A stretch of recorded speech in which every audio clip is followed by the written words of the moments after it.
welcome. We're going to finish off chapter 5 today and then start chapter 6. So we're going to look at, if you recall, the hypergeometric probability distribution. Okay, so the hypergeometric population is different, but what you have to know is that it's classified into one or two mutually exclusive categories, a success or a failure. So that's what makes it binomial. And the probability of success and failure changes from trial to trial. It means there's no dependence from a previous trial. Trials are not independent, meaning that the outcome of one trial affects the outcome of another trial. And you use a hypergeometric distribution if the experiment is binomial, the sampling is without replacement, and if you remember what that is, you don't replace something and put it back into the sample size. And it comes from a finite population where the n, sample small n, the population n is more than 0.5. Here we have the formula. Remember, you have your formulas. I'll just go over it quickly. N is the size of the population. S, large S, capital S, is the number of successes in the population. X is the number of successes in the sample. It may be 0, 1, 2, 3, and so on. Lowercase n is the size of the sample or the number of trials. And C is a symbol for the combination.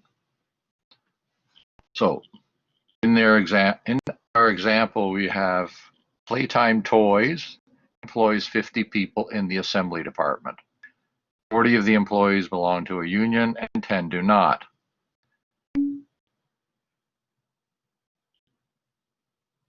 You use the NCR function if you want.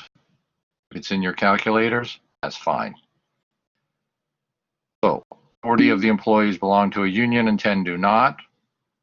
5 employees are selected at random to form a committee to meet with management regarding shift starting times. The question is, what is the probability that 4 of the 5 selected for the committee belong to a union? Here's what you know. The total number of employees is 50.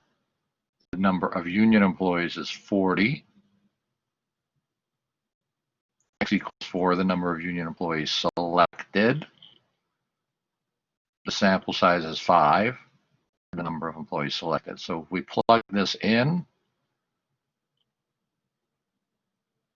all right, our answer to 0.431 or 43.10% or 43.10%. Okay, I'm going to show you the video. It's a rather long video, and I'll stop where I don't think it's necessary. You are not going to come across hypergeometric probability very often, if at all, but you should know what it's about, and you should know that it's a binomial distribution. Okay, I'm going to go to the video now.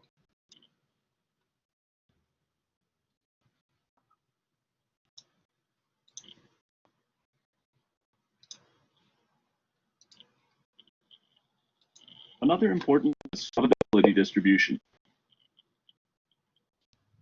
I'm going to assume that you know the combinations formula, also known as the binomial coefficient, both its meaning and how to calculate it. Okay, don't assume that. All right, it's just a formula that you can use and have. I'm not getting very deep into this, so don't worry about it. Just be aware of it. It's going to play a big role in the hypergeometric distribution. If you don't recognize this, you should look into it before watching this video. I'm also going to assume that you've previously been introduced to the binomial distribution, because I'm going to be comparing the binomial and hypergeometric distributions here. Let's look at an example to start. The urn contains 6 red balls and 14 yellow balls. These urn and balls problem are classic hypergeometric problems. 5 balls are randomly drawn without replacement. What is the probability exactly 4 red balls are drawn? So this is similar to the example from the slide. So the similarity should help you in understanding what's going on. An important point to note here is that the sampling is done without replacement. By that I mean once a ball is chosen, you look at the color and set it aside and it cannot be chosen again. And that implies that the trials are not independent. Knowing what happens on one trial gives some information about the probabilities on other trials. Because the trials are not independent, binomial distribution would not be appropriate here.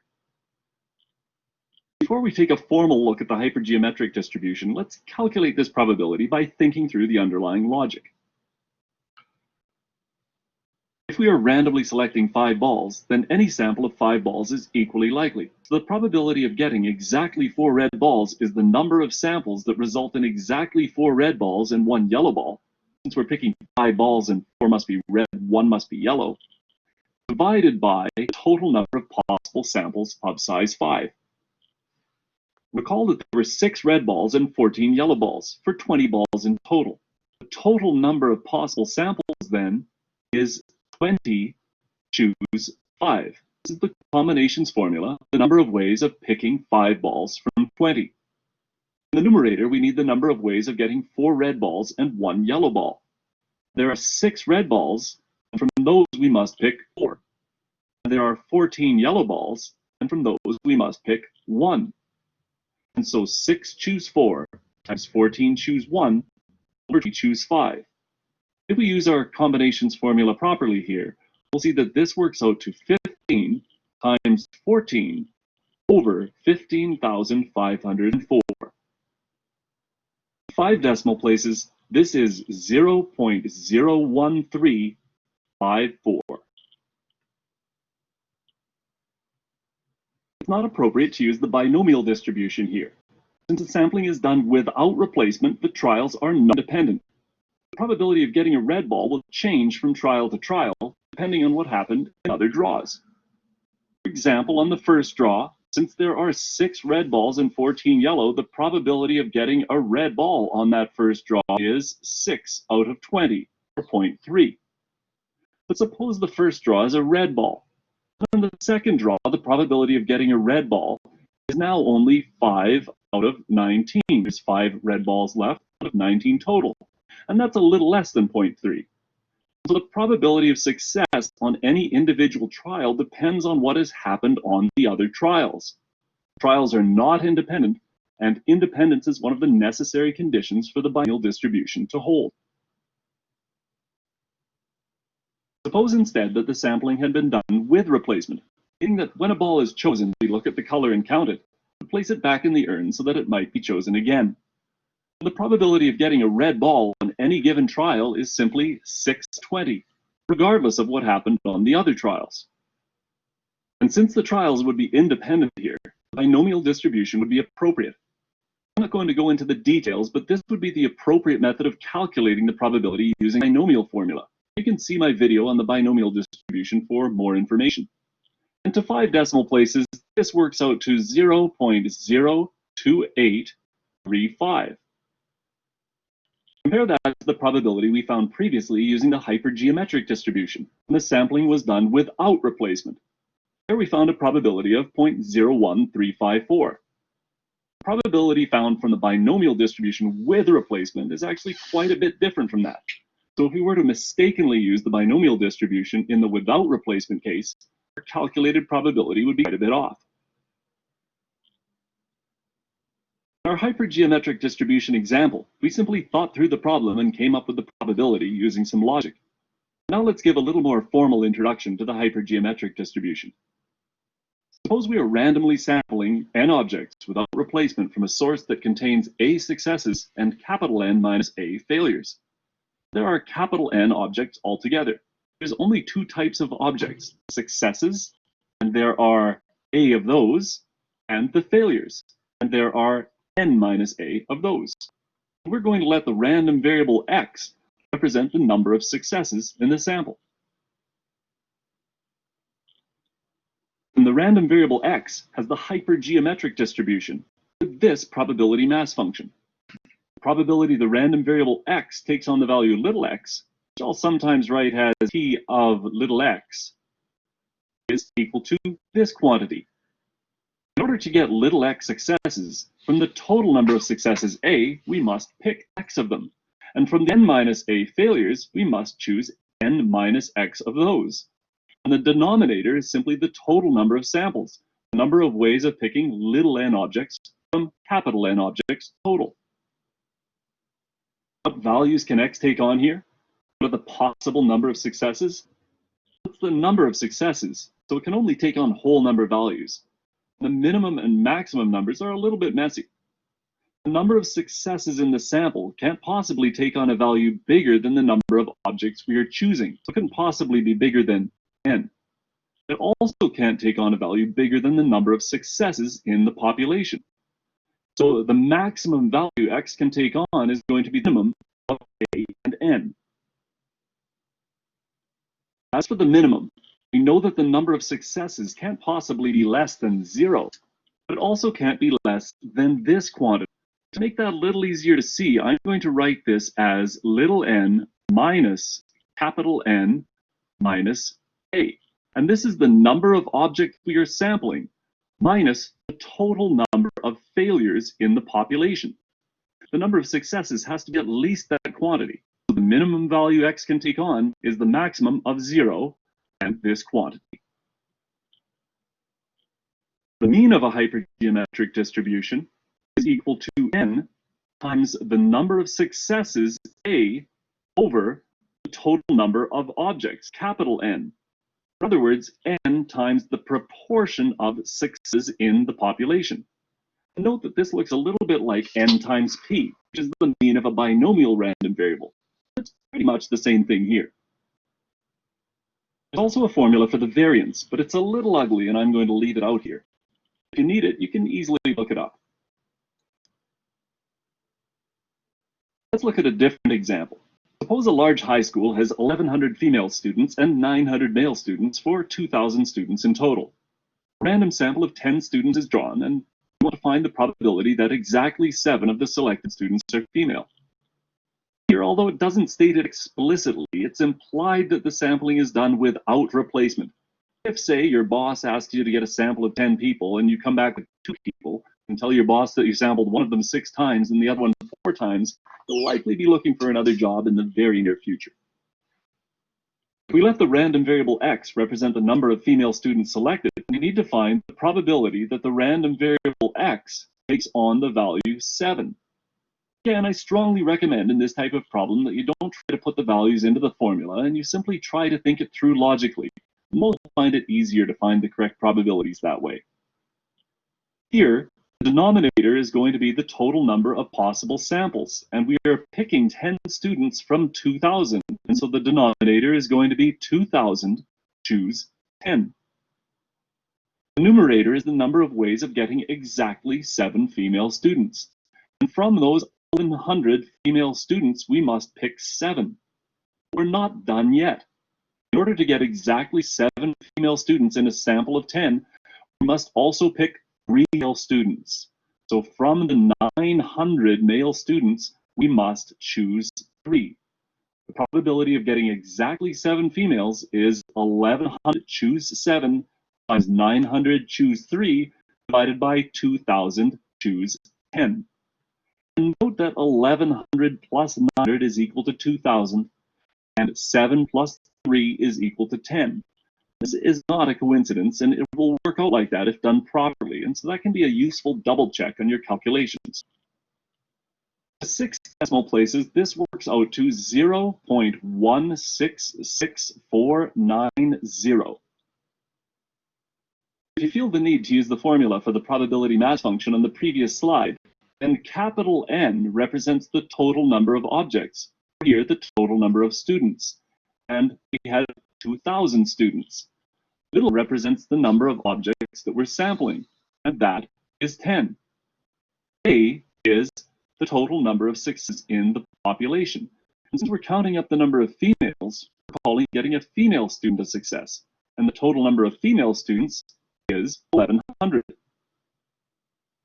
If we put all of these into the formula for the probability mass function from the previous slide, we get what we have over here. It might be informative to try that once, but most people find it easier if we just think it through logically and not rely on the formula. What if we had ignored the fact that the sampling was done without replacement and we used the binomial distribution instead? Okay, I'm going to stop there because I don't want people to be confused. It's confusing enough.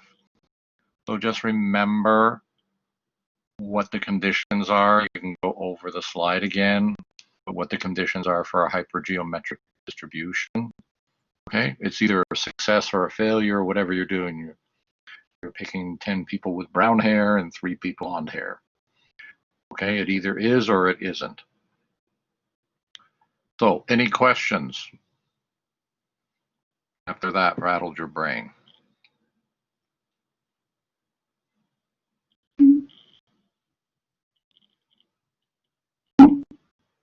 Okay? All right.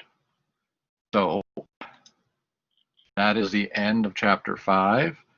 And as I sent out a note, the chapter test for chapter 5 will be Monday, November the 2nd, from 10 a.m.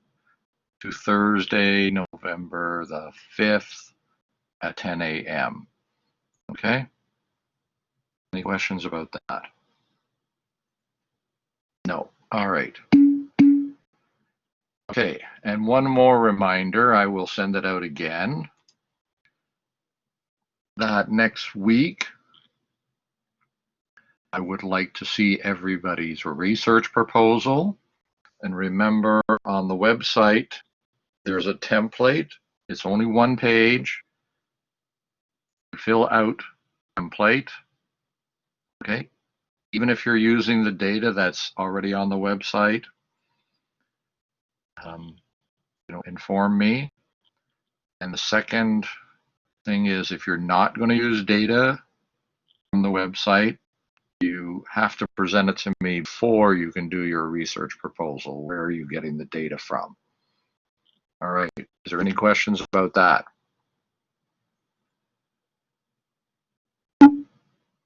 No questions? All right. So I'm going to open up the chapter 6.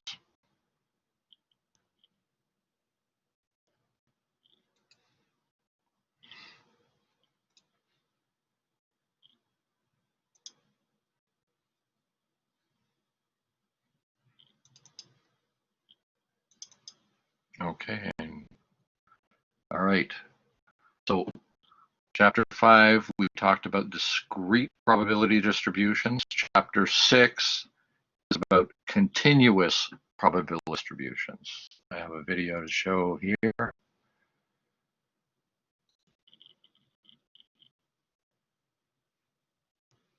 And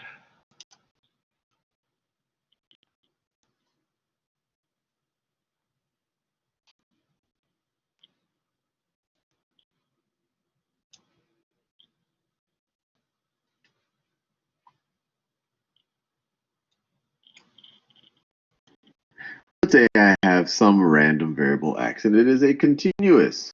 It is a continuous random variable, and I want to explore its probability distribution. In fact, I want to construct a probability distribution for it. So let's draw here on the vertical, or on the horizontal axis, I should say. These are the values that x can take on, and in the vertical axis, I'll essentially say the probability density for each of those values, and we'll discover in a few moments why we are calling it density. So let's say that my random variable x, it can never take on negative values. So it's a 0 probability density of taking on any value that is negative, and then it has a uniform density of taking on it. so remember, the very first important factor is it cannot have a negative probability. If somehow or other in calculations you came up with a negative probability, you did not do the calculations properly. Any value between 0 and 5. So let's say that that's 0. This is 1, 2, 3, 4, 5. And then it can't take on any value above 5. So it's not going to, it has a 0 probability of any value greater than 5, 0 probability of any value less than 0, and uniform probability between 0 and 5. So this is a shaded in circle, uniform probability between 0, 0, and 5. So this right over here, when we're talking about a continuous probability distribution, this can also be referred to as a probability density function. Probability density function, sometimes a PDF. Probability density function. In this case, you notice it is a uniform. It is a uniform probability density function. Now, the first question I have for you is, what is the height, or what is this level? We see it's uniform, but uniform at what level? What is this value going to be where this horizontal line intersects the vertical axis for our probability density function? Well, the thing. Okay. Does anybody want to take a guess what that number is? Where he's pointing to on the screen with the little hand. What is the height? What is the y height here? 2. Okay, it seems like 2. Anybody else? 3. Anyone else? 3. Okay, so people are saying between 2 and 3. Let's see. Think about it. We just have to realize that whether we're talking about a continuous random variable or a discrete random variable, the sum of the probability that you get any one of the possible outcomes, the sum of all of those have to be equal to 1. You have a 100% chance of getting one of the possible outcomes for your random variable. Okay, so maybe he didn't draw the graph very well. The important aspect is the sum of all probabilities is always equal to 1 or 100%. Okay, so that should be very clear. Yeah, I know he didn't draw the graph great, so anyways, the sum of all probabilities, you know, will always equal 1. Variable, whether it's discrete or continuous. So the sum, in the case of a discrete, we kind of summed up the bars. In a continuous random variable, we have to realize it can take on any value, not just 1 or 2 or 3. It could take on 3.14159, keeps going on and on and on and on forever. It could take on the value of pi. It could take on the value of 2.71, on and on and on, the number e. It could take on square root of 2, and any number in between. So when we're thinking about all of the possible scenarios, Okay, second important factor. Because this is a continuous probability distribution, it can take on any value from 0 to infinity, includes any decimal.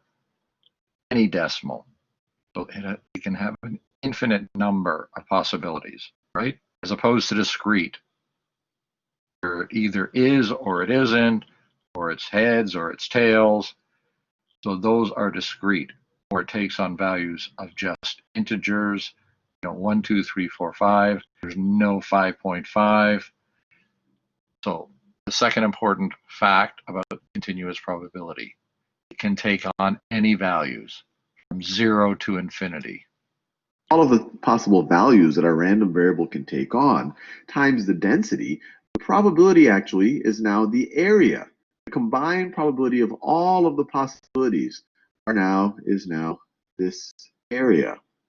So for this random variable, in order for this to be a legitimate probability density function or probability distribution, the area here that I've highlighted in orange, this area here needs to be equal to 1. So this. Okay. Is there anybody that doesn't understand that? Remember, you know the sum of all probabilities is equal to 1. So the area that he has shaded in will still always equal 1. It cannot equal anything else. Any questions about that? Anybody not understand that? All right. This area needs to be equal to 1, and given that this base here is of length 5, what does this height need to be? Well, Well, 5 times what is going to be equal to 1? 5 times its reciprocal. So we have a uniform density right here at 1/5. So given that we've defined this, Just a note, he doesn't draw his axes very well. Nobody would think that would be 1/5. But anyways, because it adds up to 1, we have to multiply this times this to get this area, which is 5 times 1/5. probability density function in this way, let's think about some probabilities. So what if I were to ask you, the probability that x is greater than 1, let's say greater than or equal to 1, and less than or equal to 2. What is this probability going to be equal to? Well, you just have to say, well, what are all the possible values that x can take on? So it can be between 1 and 2, including 1 and 2. And so here is its combined probability that x is in that range. It's going to be the area under the curve in that range. And so what is this area? Well, the base here is 1. The height here is 1/5. We haven't drawn the height to scale here. Base here is 1. Height is 1. So it's going to be 1 times 1/5, which is equal to 5th. Let's think about another one. Okay. Any questions about that? Anybody not understand how he got 1/5? Remember, the question is, what is the probability density function within here from between 1 and 2? Okay. So we know that if we travel along the x-axis, it's 1. We know what this one is 1/5, so it's 1 times 1/5 equals 1/5. Another one. What is the probability that our random variable is greater than or equal to 4 and less than or equal to 4 1/3? What's that probability going to be equal to? So once again, what's the range? We can be greater than or equal to 4, and less than or equal to 4 1/3, which is right about there. What we really care about is the area under the curve in this range. Lucky for us, this is a rectangle. So the base between 4 and 1/3, you have a distance of 1/3. And the height, once again, is 1/5. Times 1/5 is equal to 1/15. Now let's do something interesting. What is the probability? Not that the other stuff wasn't that interesting. Let's do something even more interesting. What is the probability that x is greater than or equal to 3.9 and less than or equal to, actually, let me do it this way, 2.9. Let's say x is greater than or equal to 2.9. 2.9 is less than or equal to our random variable, which is less than or equal to 3.1. X, and is less than or equal to 3.1. What is this probability going to be equal to? Okay, so can someone figure that one out? What is the width? What's the width between 2.9 and 3.1?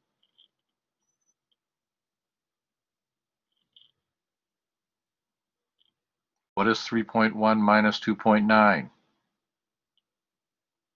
Anybody there? 0.2, okay? Now what do you have to multiply that by? What do you multiply, right? And what do you get? What is 0.2 times, basically, what is 1/5? Convert 1/5 to a decimal. What do you get? Is it 0.04?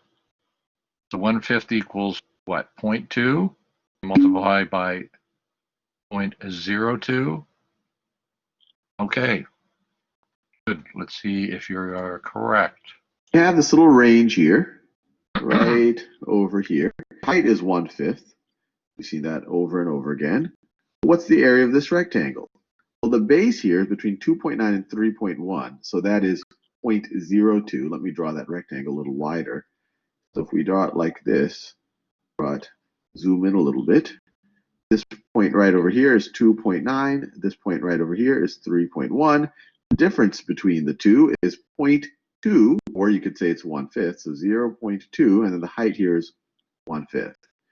So the base is 0.2, or 1/5, and then the height is 1/5. So it's 1/5 times 1/5 is equal to 1/25.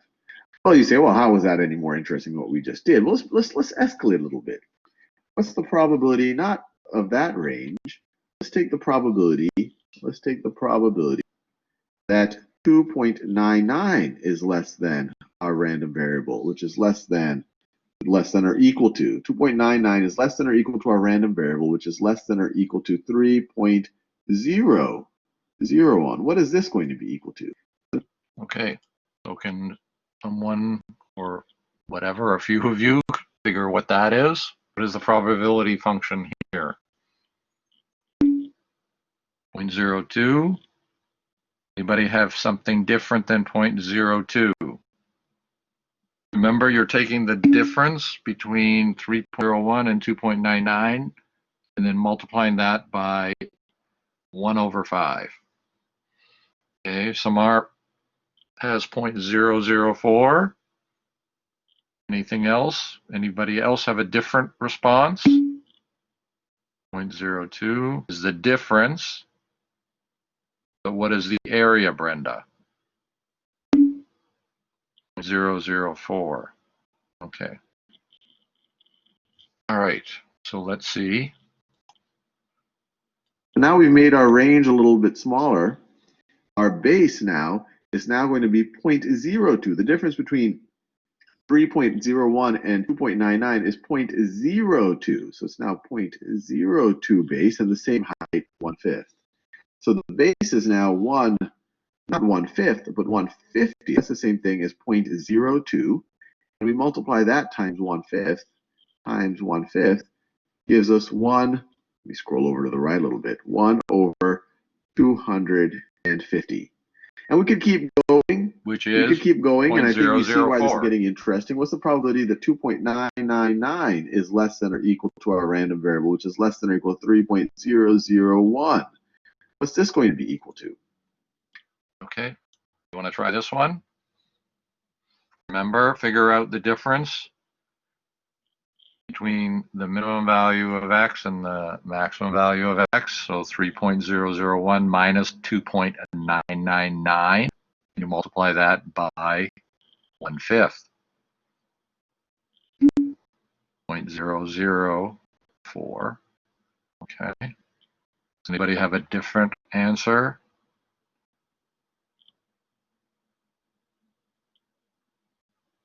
No one? All right. Let's see if that. Okay. Same. Well, same exact logic. The range, the base, this little range of our random variable, it is now a range of 1/500th, 0.002, 1/500. So it's now going to be 1/500, 1/500 times the height times 1/5, which now gives us 1/2500. 1/2500. So you see, we're getting closer and closer to x being exactly 3, and our probability is getting lower and lower and lower as we narrow our range. We start getting really, really, really close to 3.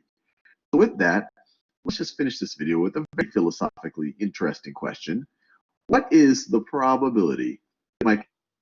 Just before he finishes the video, I just want to say, whatever you're comfortable with in this example, he's multiplying a fraction times a fraction. You can multiply, you can convert the fraction to decimals. But what I prefer as an answer is that it be in decimals, not fractions. Okay, because usually you convert the fractions to a decimal. Continuous random variable defined this way, what is the probability that it is exactly equal to 3? Not 3.01, not 2.9999999. What is the probability that it is exactly equal to 3? Okay, can someone figure out that one? Now you know x is equal to 3. So what is the probability going to be?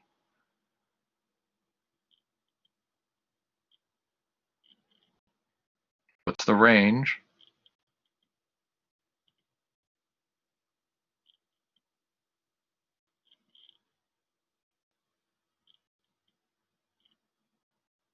Anybody?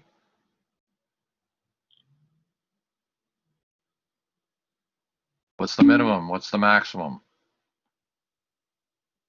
Amir, you're saying the same? 5 question mark? Are you saying the probability is 5? It can't be a whole number. Remember, it's got to be a decimal. The probability can only go from 0 to 1.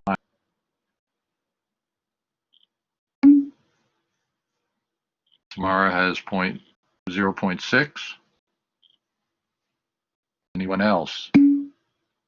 0.4 from Brenda.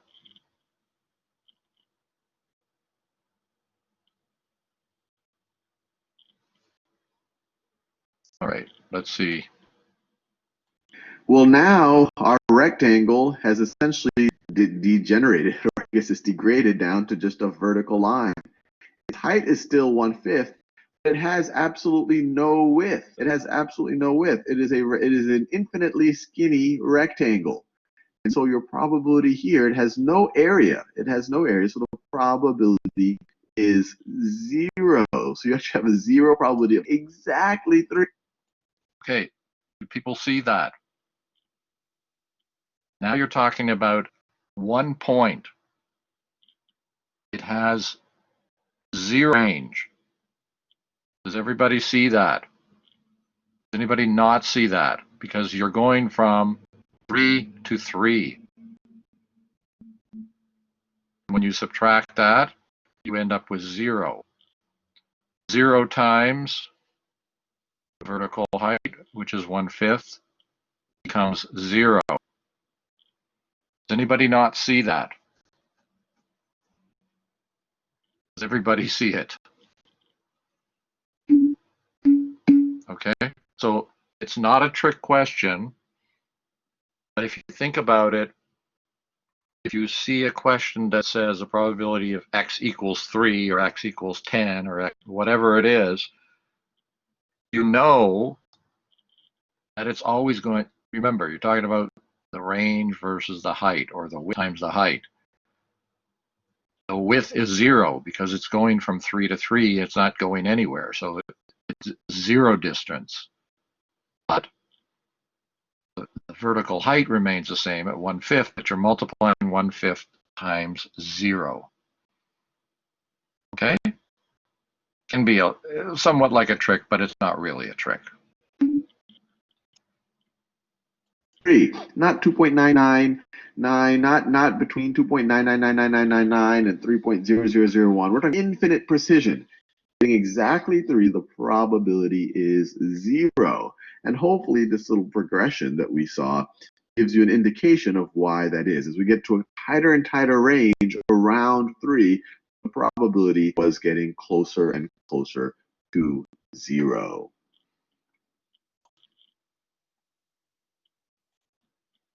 Okay. Going back to the PowerPoints.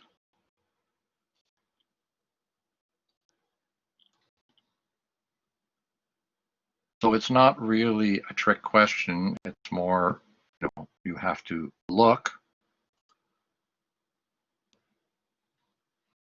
All right, so the learning objectives for this chapter: understanding the difference between discrete and continuous distributions, computing the mean and standard deviation for a uniform distribution, computing probabilities by using the uniform distribution, listing the characteristics of the normal probability distribution, defining and calculating Z values, determining the probability observation is 2 points on a normal probability distribution, determine the probability an observation is above or below a point on a normal probability distribution, and use a normal probability distribution to approximate the binomial distribution. That's the objective. objectives of this chapter. So the uniform distribution. In statistics, a type of probability distribution in which all outcomes are equally likely.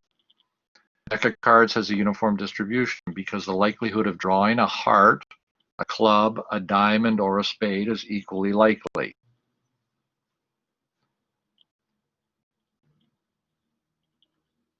The coin also has a uniform distribution because the probability of getting either heads or tails in a coin toss is the same. Everybody should be clear about that. That's what makes it uniform. No one probability is more than another probability. So when you break down the uniform distribution, there are two types, discrete and continuous. We looked at discrete, it was a previous chapter, and this chapter is about continuous.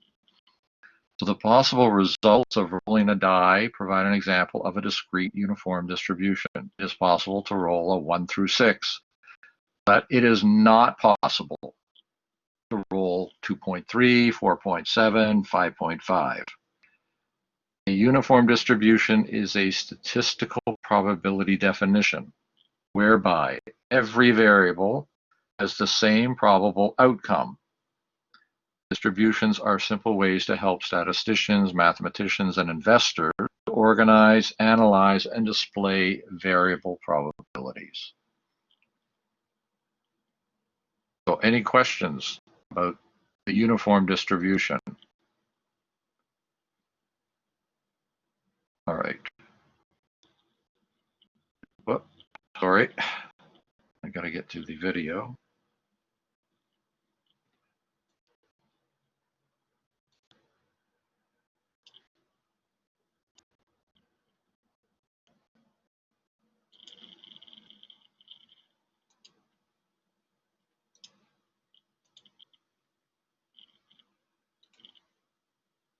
Let's look at an introduction to the continuous uniform distribution. There is a discrete version of the uniform distribution, but this video is about the continuous distribution. The uniform distribution, the probability density function f of x is constant over the possible values of x. Here I'm calling c the minimum value x can take on, and d the maximum value x can. Okay, does anybody notice what pattern is for a uniform distribution?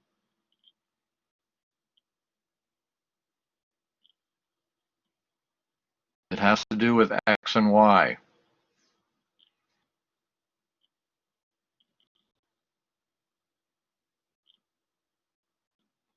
See this? Okay. Does y vary in the distribution? Does y change values? No. That's correct. Okay. So you right away know if it's a uniform distribution if y is always the same. If y is 10 for this function, it's y is 10 for another function. Yet that is a uniform distribution. So it looks like a rectangle. And remember, to find the probabilities, depending on whatever the question is, you're looking at the area within the rectangle. Take on. And c and d are allowed to be any finite value. Any intervals of equal length are equally likely to occur. So it is exactly as likely to get a value in an interval down here close to c as a value over here close to d, provided those two intervals are of equal length. This is a continuous probability distribution, so we know that the area under the entire curve has to equal 1. For the uniform distribution, that area is simply a rectangle. And so that area is the area of a rectangle, and we know that that is the base times the height. Okay. Do people know that formula? Base times height equals area for a rectangle. I don't know if you covered it in your math, your previous math. Okay. So there's a little clue. You have a uniform distribution. You want to find the area. You know the area is going to be equal 1. So if you have 2 points, you know that the base, which goes along the horizontal, the x-axis, times the height, the y value, is going to equal 1. Oh, you took that in grade 3, Song? Okay. So you should be cruising on this one. And the base is d minus c. And the height here is f of x. Or y. And we know that has to equal 1. And so between c and d, f of x, this implies that f of x is equal to 1 over d minus c between c and d. So this height here is 1 over d. Okay, and everybody see that basically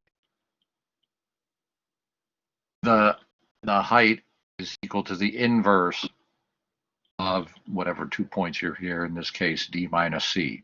Does everybody see that within the rectangle? Because you always want to obtain 1. So if you have the number 3, what do you have to multiply it by to get 1?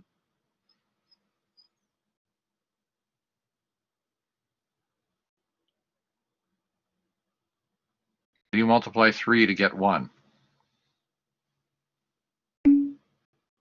No, Amir. What do you multiply 3 to get 1? 3 times 1 is 3. No. What do you multiply 3 by? The inverse. Think about it. 1/3. Correct. Correct. These are just little hints, so it doesn't seem too complicated for you. Remember, talking about a rectangle. You're talking about the base times the height. You may not know what the base is because that's what you're trying to figure out, but you know what the height is. Okay? Minus c. Let's see that written out a little more formally. Here's the probability density function of the uniform distribution. F of x is equal to 1 over d minus c between c and d, and 0 elsewhere. So the height of the curve is 1 over d minus c here, but it drops to 0 outside of the interval c to d. Suppose we wanted to find the median of this distribution. Well, the median is simply the value down here, value of the variable that splits the distribution in half, with half the area to the left and half the area to the right. Well, not too hard to see here for the uniform. So remember, you're dealing with an easy number. You're always dealing with 1 because you know the total area equals 1. You want to find the median, the middle. You know that one part is 0.5 and the other part is 0.5. Distribution, that is simply going to be the midpoint between C and D. And since this is a symmetric distribution, the mean and median are equal. So the mean and median are both equal to the midpoint between C and D.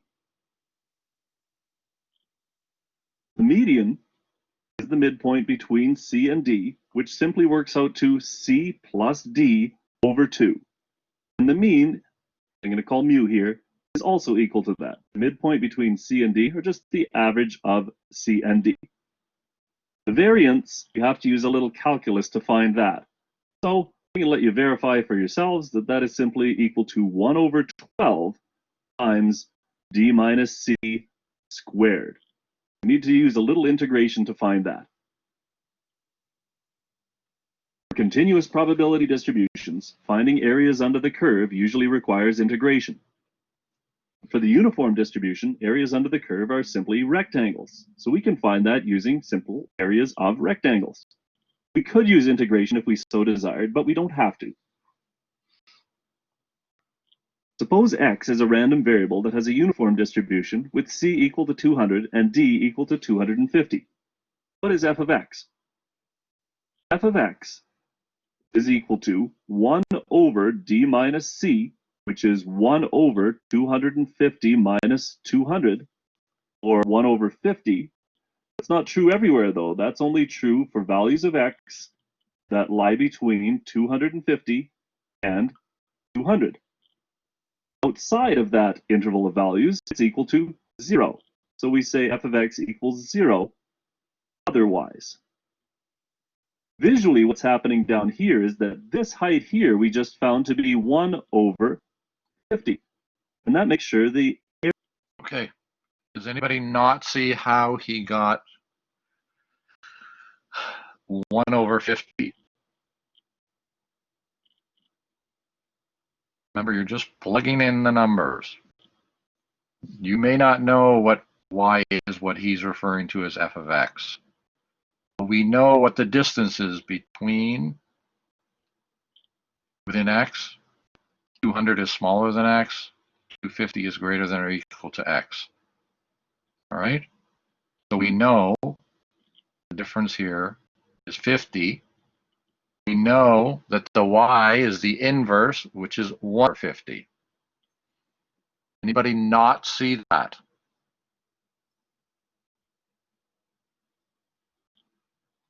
All right, great. Area under the entire curve is 1. Outside of 200 to 250, f of x drops down to 0. What is the probability the random variable x takes on a value greater than 230? Continuous random variables probabilities are areas under the curve.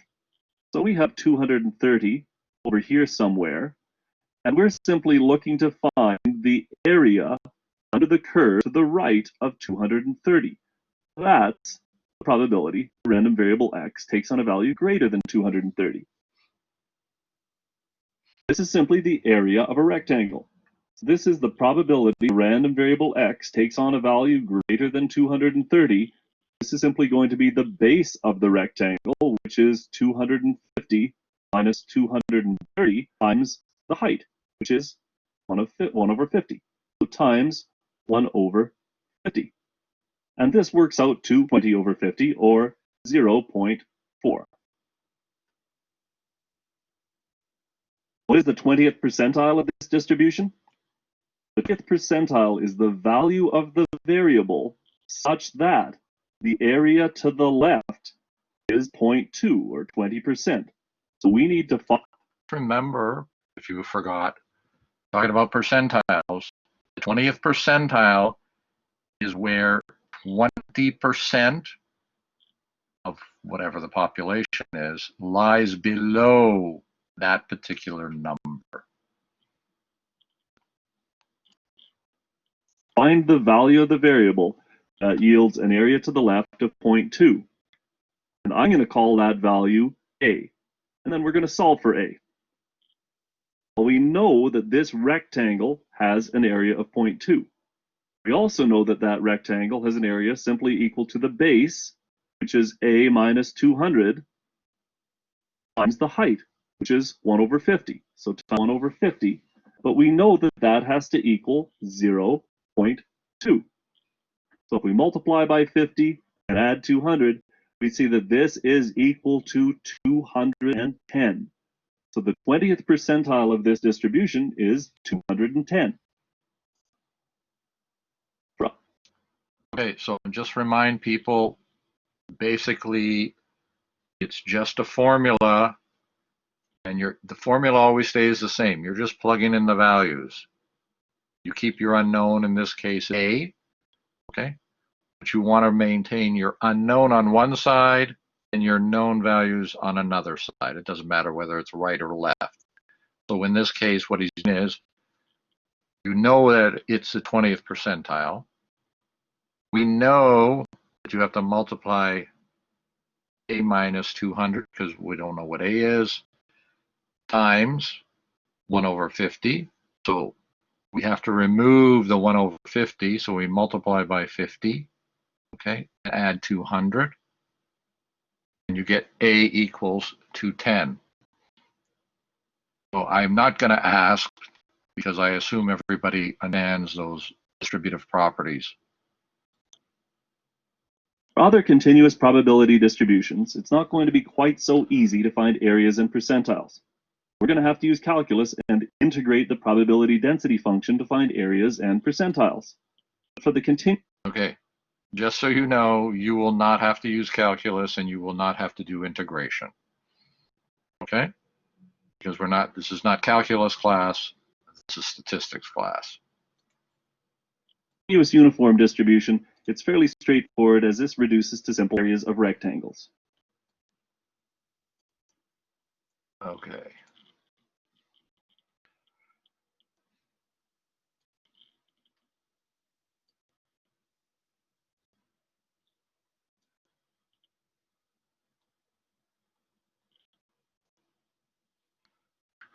So continuing with the uniform distribution. So a distribution is a simple way to appear in a set of data, either in a graph or in a list of stating which random variables have lower or higher chances of probability. There are many different types of probability distributions, yet uniform distributions are the simplest of them all. Many people understand the bell curve distribution as it is often used in college grading systems. Usually students in a class organically fall into a bell curve distribution with most students achieving an average mark, with a few at either end, either achieving a very poor or very good grade. However, a uniform distribution is a set of variables that all have the exact same possibility of happening. Right? The y value is always the same if you're looking at it on a graph. This uniform distribution, when displayed as a bar graph, has the exact same height of each bar and a standard number of bars. In this way, it typically looks like a rectangle and therefore is often described as a rectangle distribution. If you think about the possibility of pulling each suit's face card from a deck of playing cards, there is a random yet equal chance of pulling the Jack of Hearts as there is for pulling the King of Spades.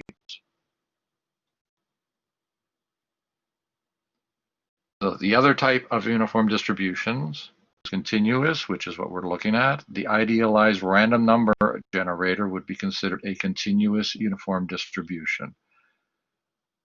Have people heard of a random number generator?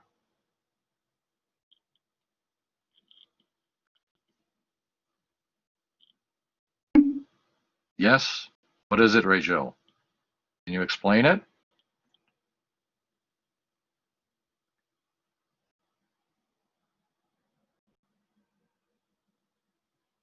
Jill, can you explain what a random number generator is?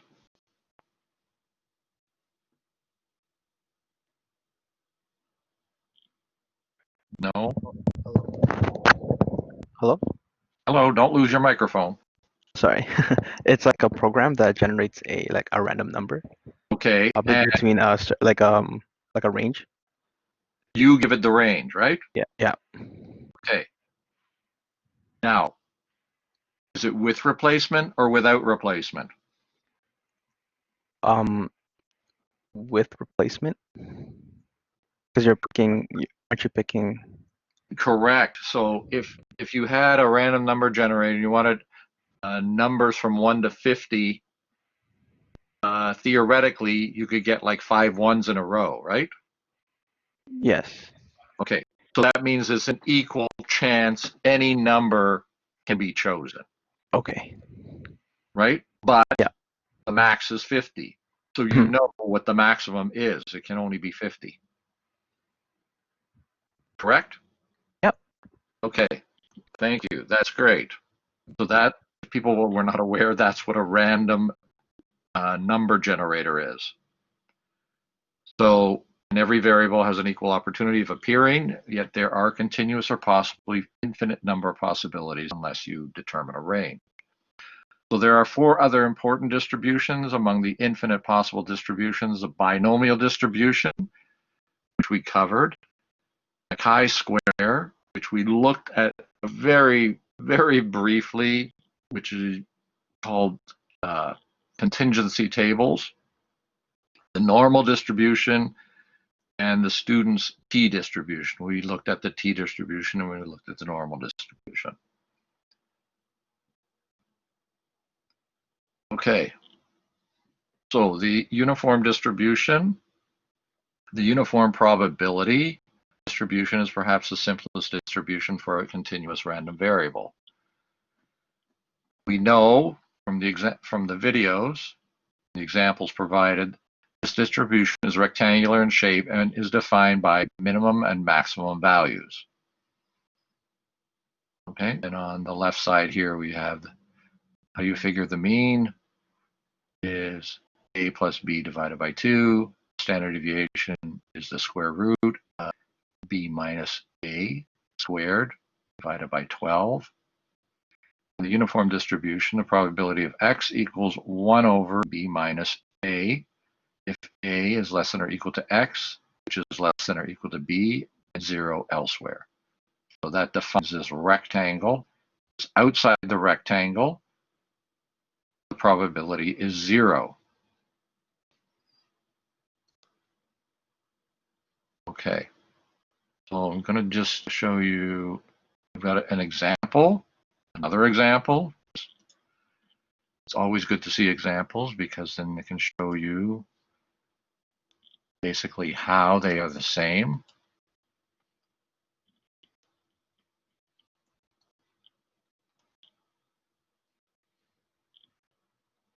Distribution. A shuttle train at a busy airport completes a circuit between two terminals every 5 minutes. What is the probability that a passenger will wait more than 3 minutes for a shuttle train? Well, in this case, the random variable x. Okay, I'm going to ask the question. So, what is y here in this case? Can someone tell me what y is? Correct, 0.2. Okay, what is the range in this case? It's the base. What's the base? Right, because it goes from 3 to 5. Okay, everything in the white area, the probability is 0. So when you're going to get a problem like this, when you get any problem, always look at what is given, because then it will actually help you in solving the problem. So the shuttle train at a busy airport completes a circuit between terminals every 5 minutes. What is the probability that a passenger will wait more than 3 minutes for a shuttle train? All right.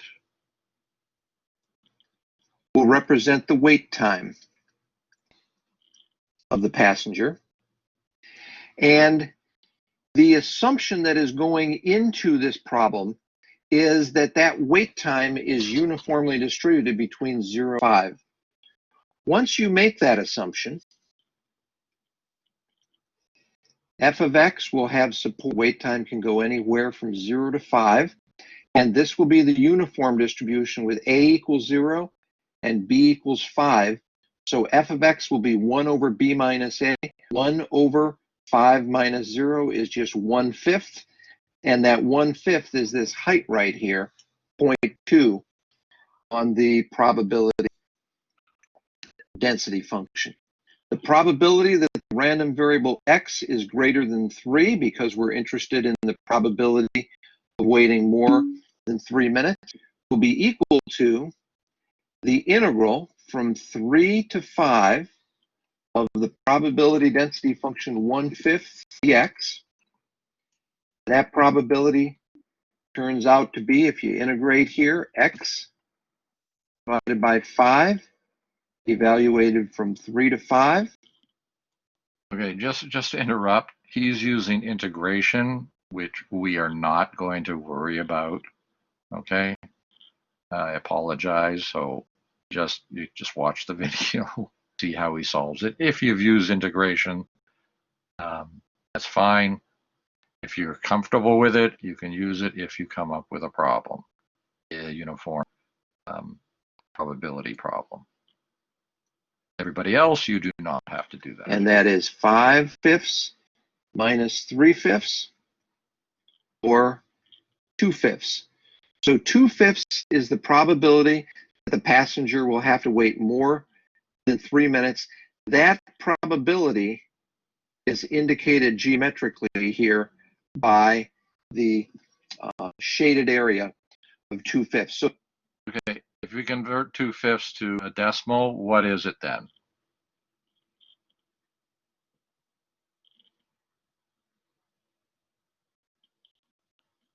It's asking, what is the probability that a passenger convert the 2/5? Convert the 2/5 to a percentage, right, Amir? 40%. Right, so that is a probability that a passenger will wait more than 3 minutes. And another thing, when you get a problem like this, I want your solution in a sentence. This is a word problem.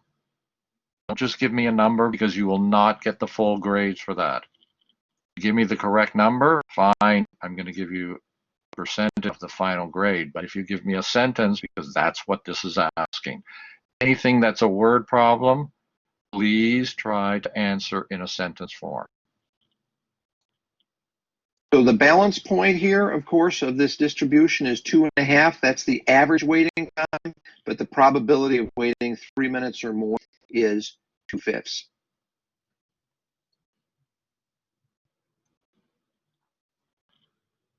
Okay.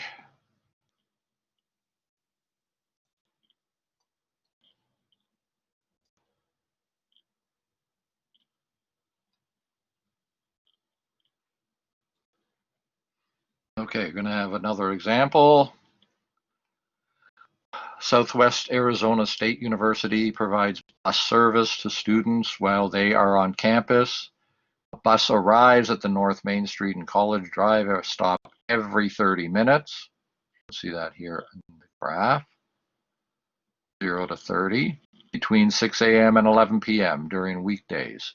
Students arrive at the bus stop at random times. The time that a student waits is uniformly distributed from 0 to 30, right? They could arrive at this particular time, like at 1 minute, and they will have to wait 29 minutes before they get the bus. So say asking to draw a graph of the distribution. We know, remember, it's a uniform distribution. It's going to look like a rectangle. So that is one of the questions that you get. Draw the rectangle. Okay. Show the area of the uniform distribution is 1. We know that. Because if we take the range here, 30 times 1 over 30 is only going to give you 1. Remember, that is the area of this distribution. So you always know that. You know what the range is. You're going to multiply it by the inverse. That's always going to give you 1. So how long will a student typically have to wait for a bus? In other words, what is the mean waiting time? What is the standard deviation of the waiting time? And what is the probability a student will wait between 10 and 20 minutes? So we looked at the graph, how to draw the graph. So the time students must wait for the bus is uniform over the interval from 0 to 30. So in this case, A is 0 and B is 30. So we have 1 over 30 minus 0 times 30 minus 0 is 1. That's the area. We know that. So for the question, this is the formula. U equals A plus B divided by 2, which equals 0 plus 30. That's the waiting time. Divided by 2 equals 15. That's the average waiting time. The standard deviation, okay, square root 30 minus 0 squared divided by 12 equals 8.66. So the probability that the waiting time is greater than 10 minutes and less than 20 minutes equals the height times the base. 1 over 30 minus 0 times 10 equals 0.3333, or you can have 0.3 bar, or it's 33.3%. Any questions about that example? Is it clear? Remember, I said in one of the videos, this is the simplest way to figure a probability. we know that on the y-axis, it's always going to be the inverse of the range that you have. All right? All right. The normal probability distribution. The normal distribution, also known as the Gaussian or standard normal distribution, is a probability distribution that plots all of its values in a symmetrical fashion, and most of the results are situated around the probability's mean. A standard norm curve, that's what it is. Values are equally likely to plot either above or below the mean. Grouping takes place at values close to the mean and then trails off symmetrically away from the mean. And breaking down the normal distribution, the normal distribution is the most common type of distribution and is often found in stock market analysis. Given enough observations within a sample size, it is reasonable to make the assumption that returns follow a normally distributed pattern, but this assumption can be disproved. So I'm just curious whether, I don't know, in any of your other classes, you've talked about any kind of stock market analysis. Have you talked about that in any classes yet? In economics? I'm just curious. Have you looked at patterns in stock markets yet? No? No, nobody's done that yet. Okay. Well, song, don't say that. That's a personal preference, right? Have you got data to back that up? Nope. Okay. So remember, this is stats class.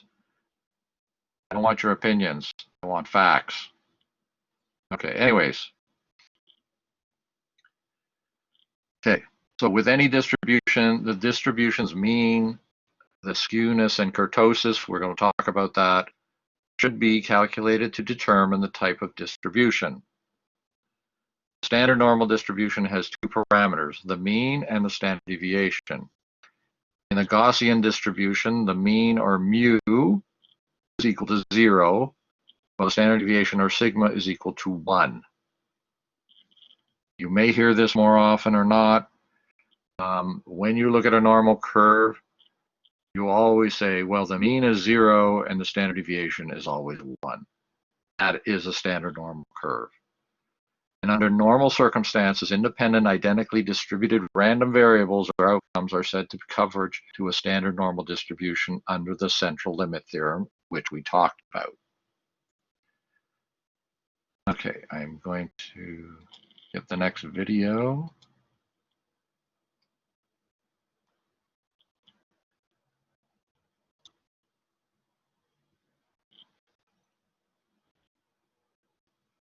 The normal probability distribution. The normal probability distribution calculates the probability associated with a continuous random variable x that exhibits a particular bell-shaped distribution called the Gaussian distribution. Even in cases where the random variable does not precisely follow the Gaussian distribution, the normal probability distribution can be used to approximate probabilities of random variables that reasonably resemble a bell-shaped distribution. The normal random variable. I just want to mention, I think I mentioned it earlier in some earlier class, that when you take Z scores or Z scores, whatever you prefer, you're standardizing the normal distribution so that it always has a mean of 0 and a standard deviation of 1. And what it will do, it will alter your data so that it looks like a bell curve. Now, probably more than 90% of most data resemble a bell curve. The other 10%, there are ways of making it look like a bell curve. It's a lot of manipulation, and then when you do this manipulation, sometimes it loses its meaning. You may probably never encounter a non-normal distribution. If you do, there are methods to normalize it, standardize it, whatever way you want to call that. Is continuous. As such, it can take on any value over a certain interval. In theory, the value of x can result in an infinite number of digits. In reality, the value of x is restricted or rounded, either due to practical considerations or limitations in measurement. For instance, if a person's height was measured at 6 feet tall, chances are that person is not exactly 6 feet tall. For that person to be exactly 6 feet tall, their height must equal 6.00000000 and so on feet exactly. All right. Is there anybody that does not understand that? So everybody understands that. Because we're talking about rounding here. And remember, we're talking about continuous variables. So the difference between 6 feet and 6 feet 1, or we're talking 181 centimeters to 182 centimeters, the number between 181 and 182 is infinite, depending on how many decimal places you want to go to. So I want everybody to understand that. Because it's continuous, it can take on extremely, extremely small values or extremely, extremely large values.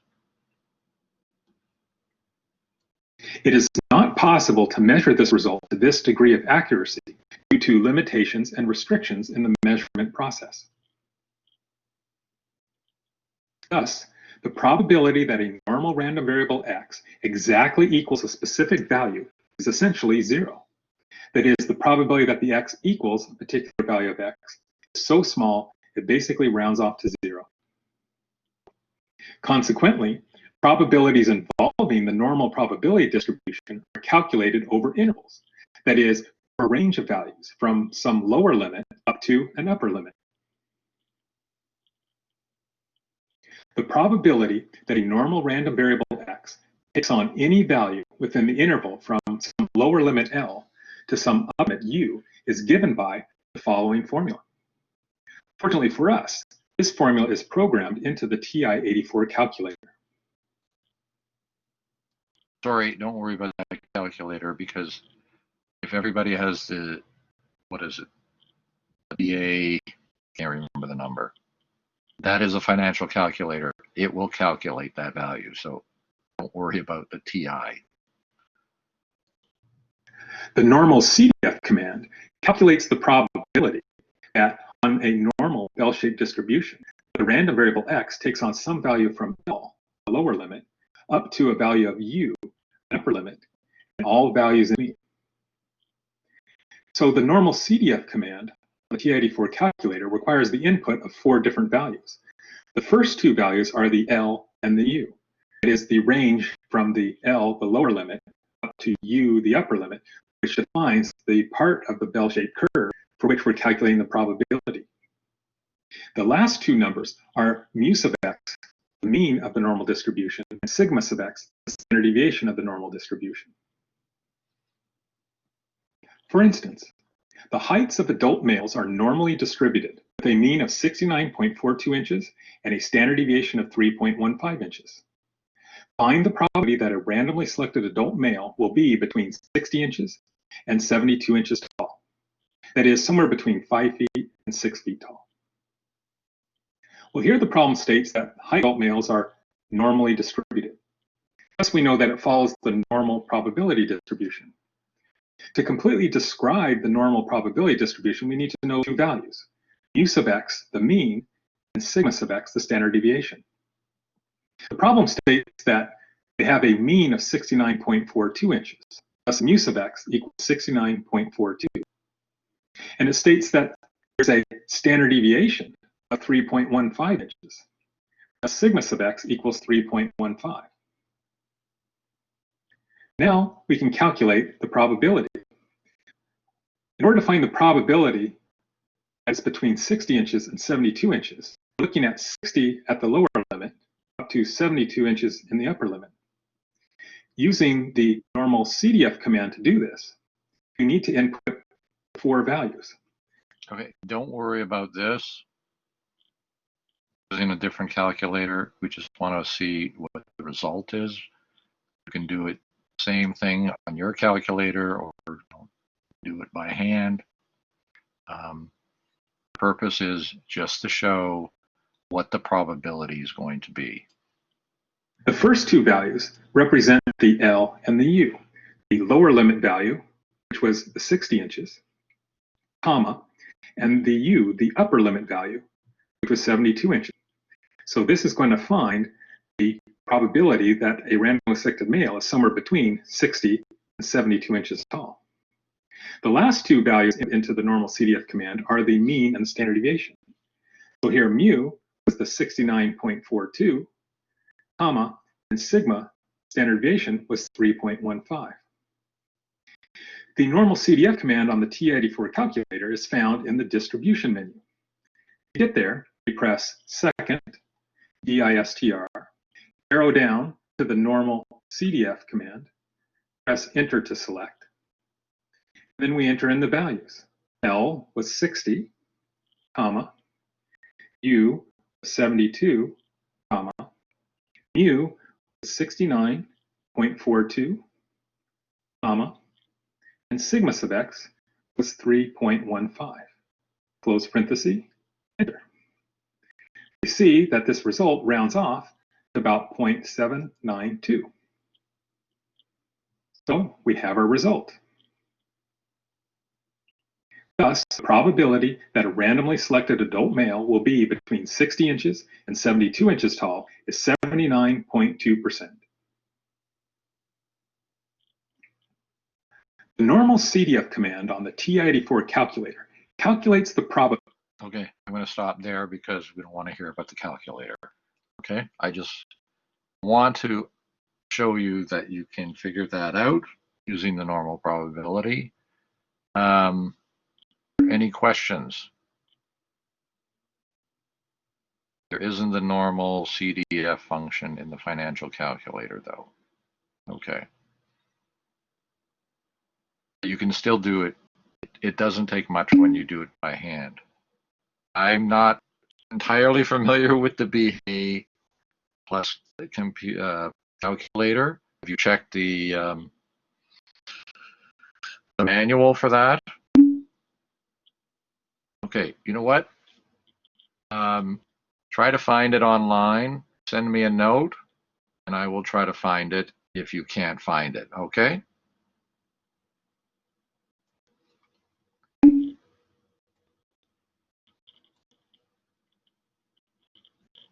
All right, just go back to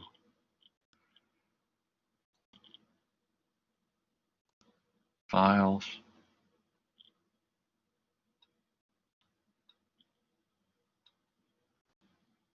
All right.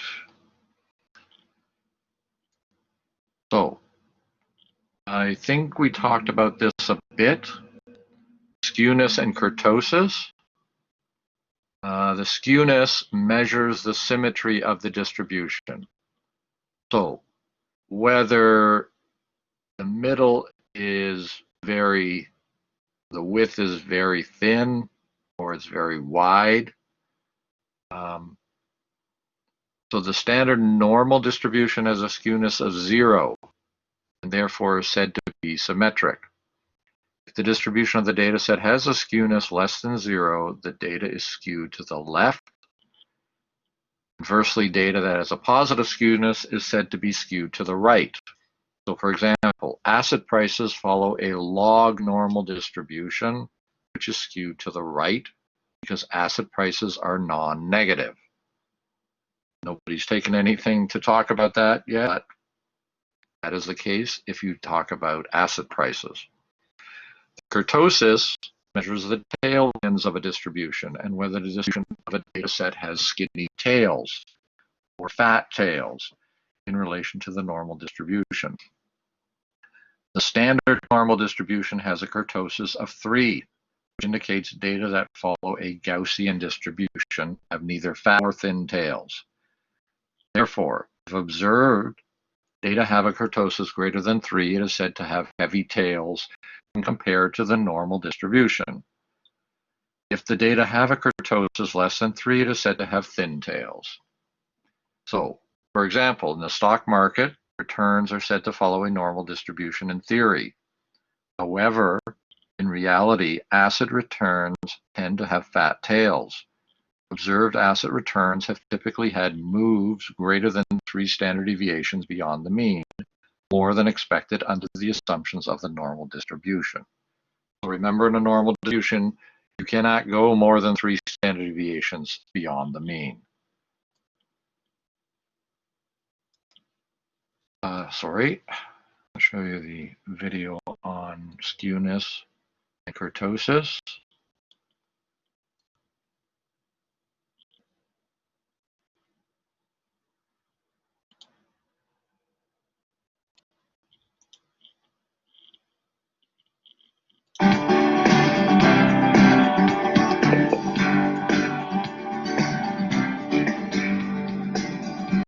In this video, let's focus on 2 measures that you might be interested in with data, and those are skewness and kurtosis. The data we're going to be looking at today is some data from the Child Health and Development Study that I downloaded from Berkeley, and I will include this link in the description. And the variables we have today are the birth weight of a child in ounces over here. This is an indicator of whether this was the first child born to the mother. This or not. appears to be an Excel pregnancy, file. days, age of the mother when they gave birth, height of the mother, weight of the mother, and did the mother smoke. So over here I have some descriptive statistics of some of these variables: birth weights, gestation, age, height, and weight of the mother, the average, median, the standard deviation, which is common numbers are from average, skewness, and the kurtosis. And in Excel, to calculate skewness, it's just equals skew, equals SKEW, and then tell it where the data is that you want to find the skewness for. There's also a different version, like there is for standard deviation, if you want to calculate skewness and you have the entire population of data. For kurtosis, it's equals KURT, equals KURT, and that's the same command whether you have a population or a sample. So let's talk about what these measures, skewness and kurtosis, mean here. So skewness measures, basically, if you have a histogram, let's look at a histogram here. If you have a histogram, skewness measures, is it symmetric? That would be no skewness. Or is the tail of the distribution pulled to one side or the other? So this data here looks pretty symmetric. We would expect a skewness number of about 0. If we were to drag this tail on the right side out, we would consider that to be positive skewness. If we were to drag this tail to the left side far down, a lot further than the right side, we would consider that negative skewness because it's dragging it down towards negative values or smaller values in a negative direction. Kurtosis is a measurement of how pointy the distribution is. And by pointy, we mean how pointy is this compared to a normal distribution. In other words, what we're really calculating here, what we usually talk about with kurtosis, is excess kurtosis. Excess kurtosis means, is it pointier than a perfect bell-shaped distribution, or is it flatter than a perfect bell-shaped distribution? So a positive number means it's very pointy, and a negative number means it's very flat. Let's look at some distributions and the numbers we get for these skewness and kurtosis figures. So let's look at birth weight first. Skewness very close to 0. What do I mean? How close do you have to be to 0? Well, usually we say that if skewness is an absolute value, the absolute value of skewness is less than 0.5, So the absolute value of skewness is less than 5. You see it's pretty symmetric. If the skewness is between 0.5 and 1, that's absolute value, we say it's a little skewed, right? Slightly skewed, a little bit skewed. If skewness is greater than 1, we say there's a lot of skewness, right? Very skewed. This is just a rule of thumb that some people use. So very skewed if it's bigger than 1. Looking at that chart, can somebody tell me what variable is very skewed?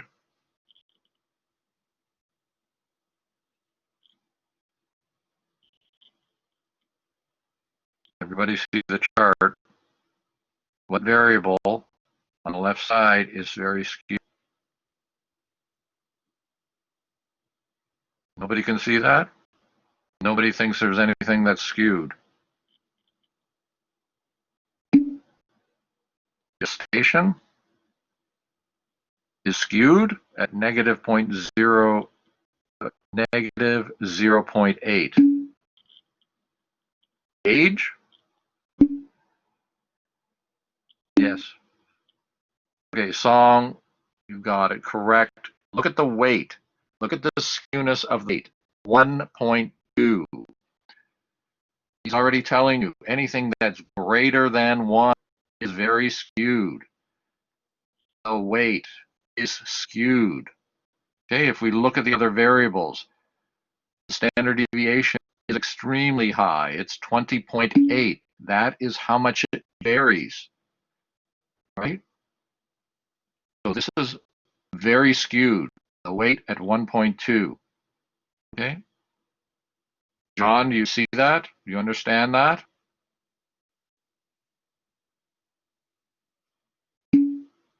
All right. Remember, this is what the person wrote down. Less than or equal to 0.5, it's rather symmetric. 0.5 to 0.1, it's slightly a little altered. But greater than 1 is very skewed. Okay?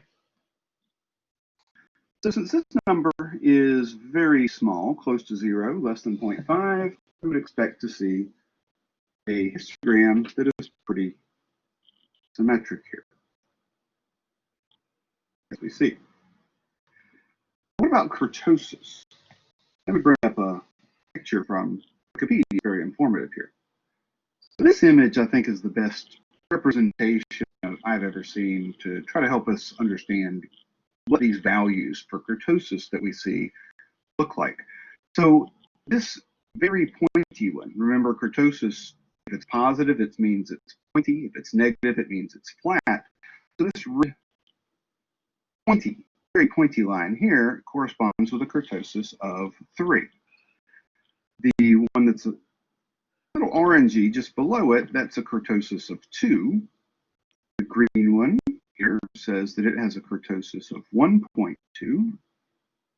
So as you see, as we get to lower and lower kurtosis values, we're getting a little less and a little less pointy. Now, a normal distribution, that's this black curve over here. Normal distribution, perfect normal distribution, has a kurtosis of 0, an excess kurtosis technically of 0. And as we take that normal distribution and we squish it down flatter and flatter and flatter, we get negative value. Okay, so I'm going to, if you're not sure, when you look at kurtosis, if you look at the one that's labeled 3, what can you tell me about the data? Can anybody say anything about the data for the kurtosis that's 3 in this graph?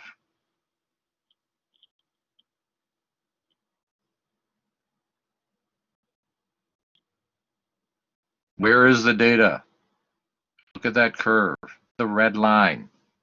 Where is the curve?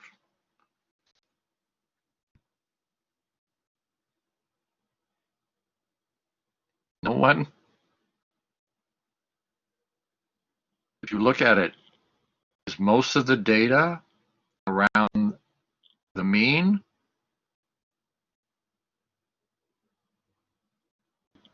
Yes. Okay, the data, look at the red curve. Even though it goes higher, most of the data that you see under the curve is closer to the mean. If you look at the black curve, which is the normal curve, it's evenly distributed. Okay, in a normal curve, 68% is on either side of the mean, 95% on either side, 2 standard deviations, and 99%, 3 standard deviations. Does anybody not see that? Okay, everybody gets this about kurtosis. So as the midpoint gets higher on the graph, more of the data is around the middle, around the mean. And as you go towards a normal distributed graph, it's evenly distributed. And what happens when you get less than? So for example, if you look at the one that's the, whatever it is, aquamarine, where is that data? Anybody? Look at the graph. What do you see?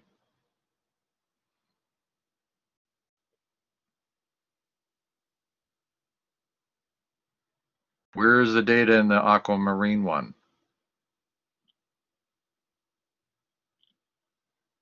Nobody?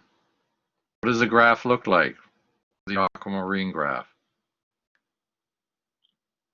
It's fatter.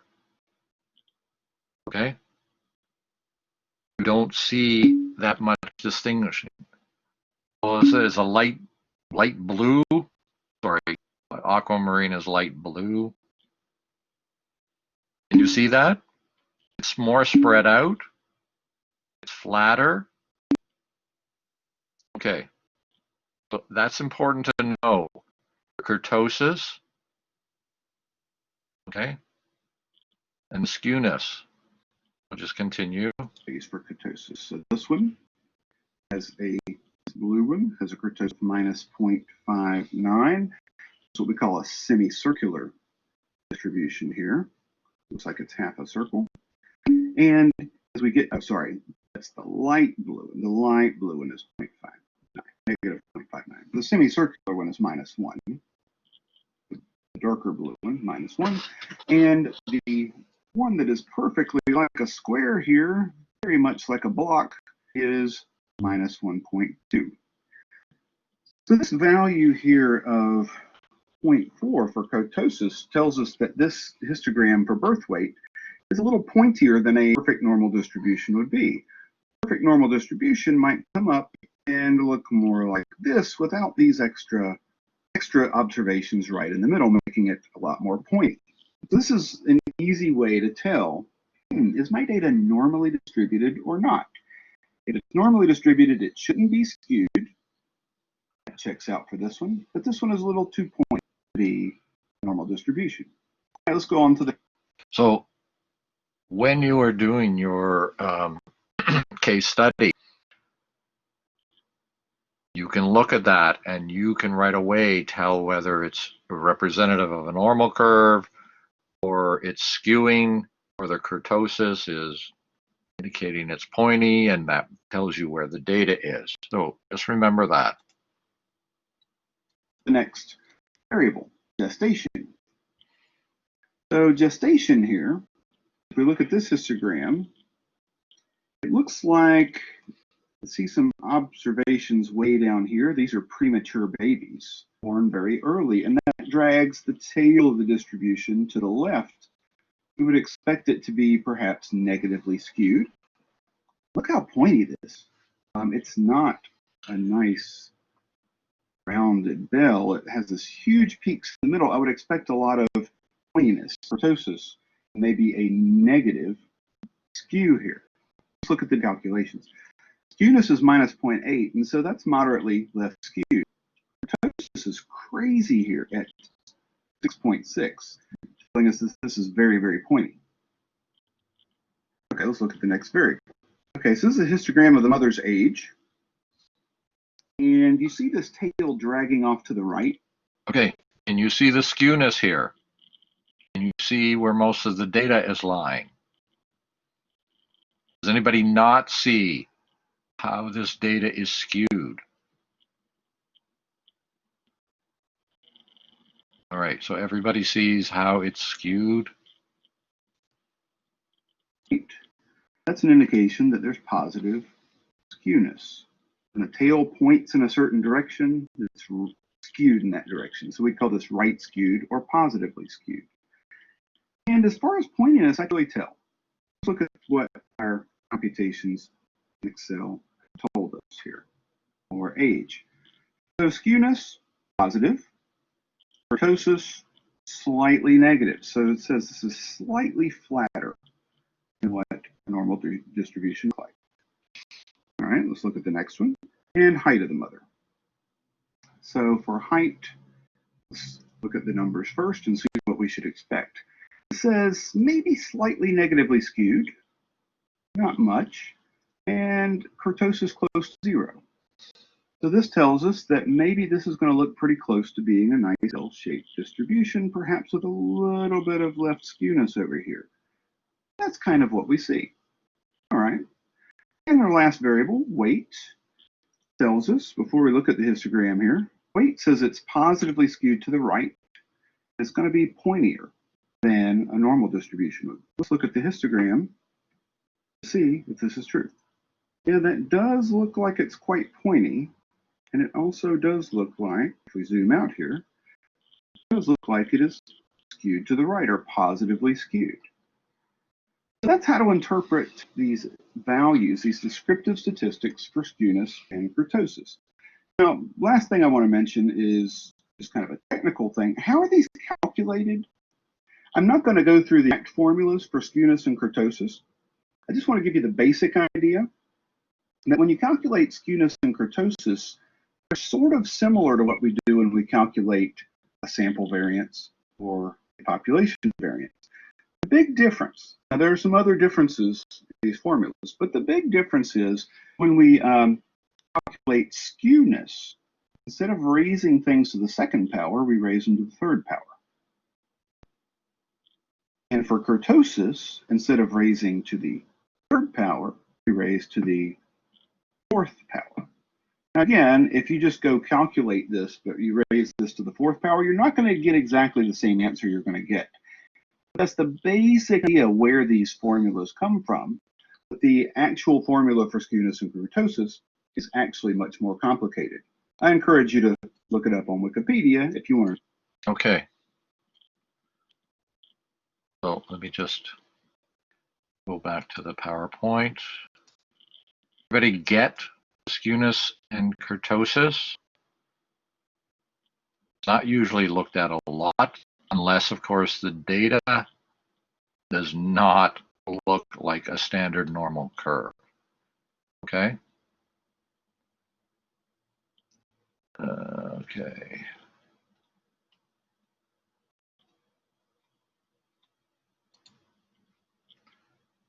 So if we look at the normal probability distributions, it's bell-shaped. We know that has a single peak at the center. It is symmetrical about the mean. It is asymptotic. The curve gets closer and closer to the x-axis, but never actually touches it. Remember that. Location of a normal distribution is determined by the mean. The dispersion or spread of the distribution is determined by the standard deviation or sigma. The arithmetic mean, median, and mode are equal. Remember that for a normal distribution. The total area on the curve is 1. Half the area under the normal curve is to the right of the center point and the other half to the left of it.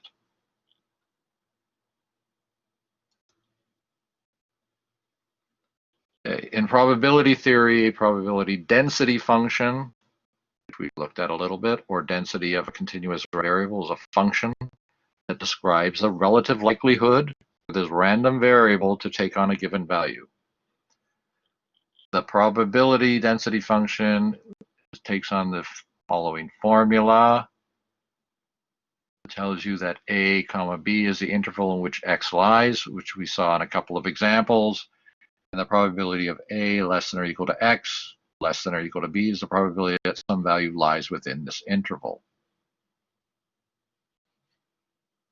Okay, and the density of x equals b minus a. And just look at one more video.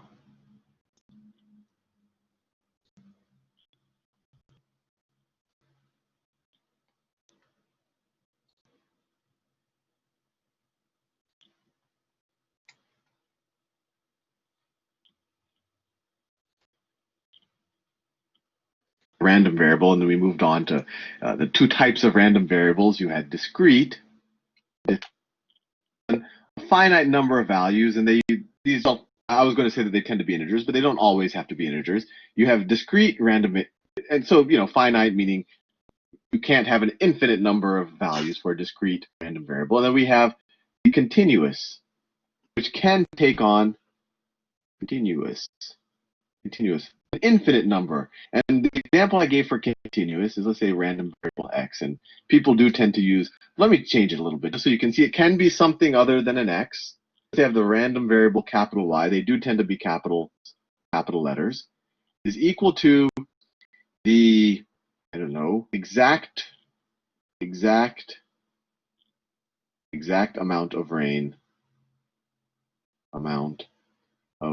tomorrow. And I say rain because I'm in Northern California. It's actually raining quite hard right now, which we're short right now, so that's a positive. We've been having a drought, so it's a good thing. But the exact amount of rain tomorrow. Let's say, I don't know what the actual probability distribution function for this is, but I'll draw one and then we'll interpret it, just so you can kind of think about how you can think about continuous random variables. So let me draw its probability distribution, or they call it its probability density function. Let me draw it like this. Let's say that there is, let me think. Let's say it looks something like this. Like that.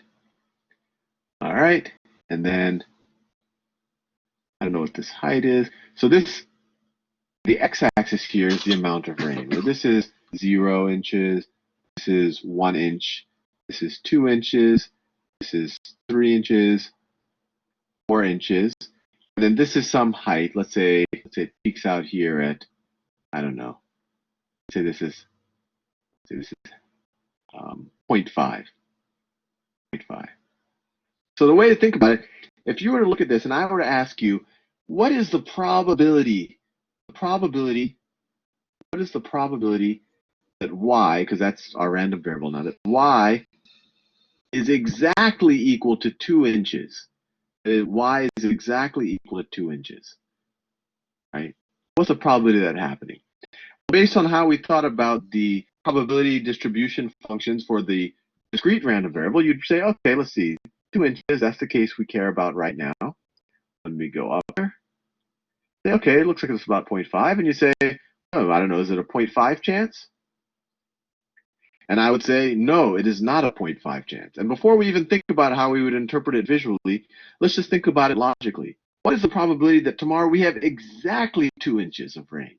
Not 2.01 inches of rain, not 1.99 inches of rain, not 1.99999 inches of rain, not 2.00001 inches of rain, exactly 2 inches of rain. I mean, like, there's not a single extra atom water molecule above the 2 inch mark, and not a single water molecule below the 2 inch mark. And it's essentially zero, right? It might not be obvious to you because you've probably heard, oh, we had 2 inches of rain last night. But think about the exactly 2 inches, right? Normally, if it's like 2.01, people will say that's 2. But we're saying, no, this does not count. It can't be 2 inches. We want it exactly 2. 1.99 does not count.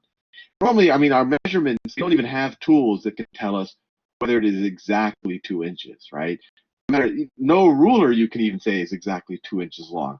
At some point, just the way we manufacture things, there's going to be an extra atom on it here or there. So the odds of actually anything being exactly a certain measurement to the exact, infinite decimal point is actually 0.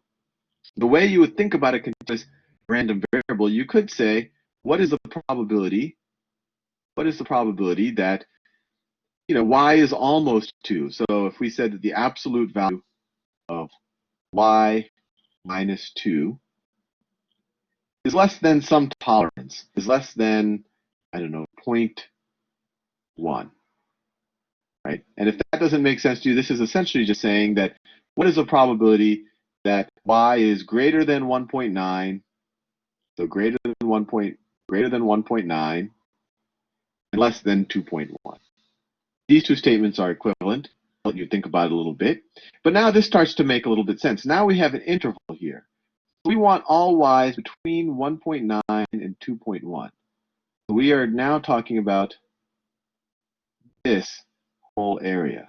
An area is key. So if you want to know the probability of this occurring, you actually want the area under this curve from this point to this point. And for those of you who have studied your calculus, that would essentially be the definite integral of this probability density function from this point to this point. So from, let me see, I've run out of space down here. So let's say if this graph, let me draw it in a different color. If this line was defined by, I don't know, I'll call it f of x, I call it p of x or something, the probability of this happening, would be equal to the integral, for those of you with calculus, from 1.9 to 2.1 of f of x dx, assuming this is the x-axis, right? So it's a very kind of important thing to realize, because when a random variable can take on an infinite number of values, or it can take on any value between an interval, you get an exact value, you get exactly 1.999. The probability is actually 0. It's like asking you, what is the area under a curve on just this line? Or it's even more specifically, it's like asking you, what's the area of a line, right?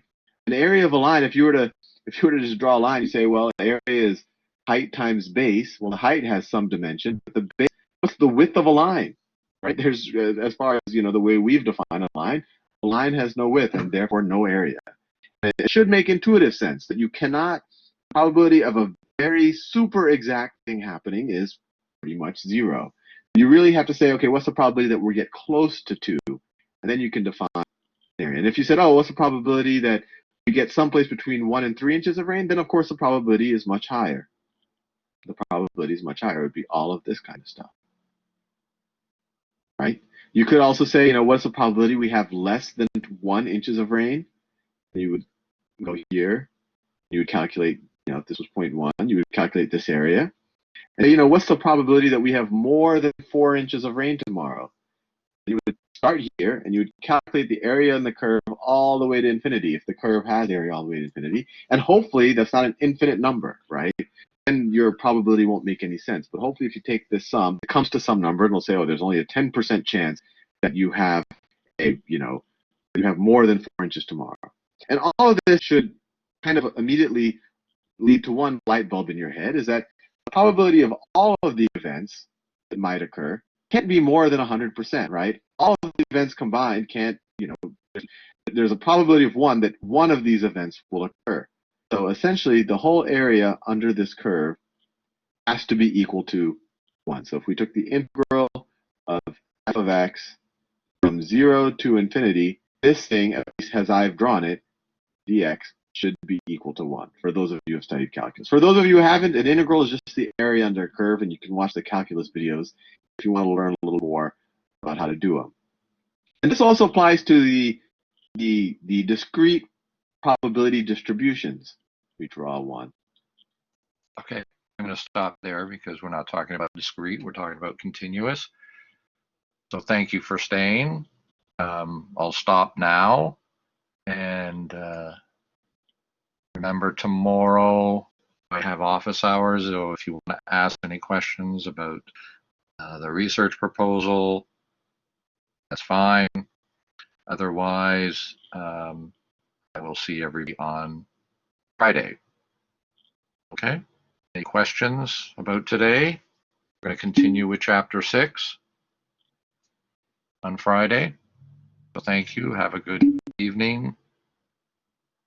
And have fun in your other classes. Okay?